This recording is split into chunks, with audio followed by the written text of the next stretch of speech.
যে ভয়ানক রোদ উঠাইছে রে বাবা, কিরকম রোদের টেম্পার।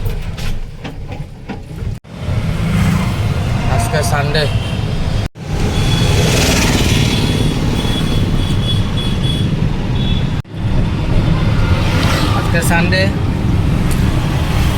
ক্যাপিটাল থেকে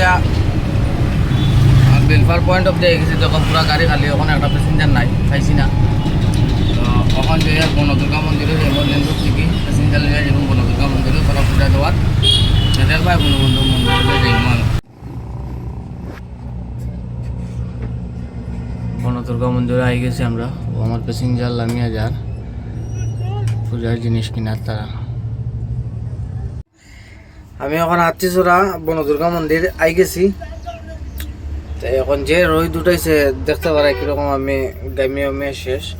এখন এই সাইডে তো পুরা রোদ, কিরকম মন্দিরের সাইডে রোদ দেখায়, এর লেগে আমি এখন এক সেবা জায়গাত আইছি, আইয়া গাড়ি লাগাই এখানে বত। তো বইয়া তারা পূজা শেষ হইব, এরপরে আবার রওনা দিমু শিলচরের পথে। ঠিক আছে, বাই বাই গাইস, ফলো কর দেন।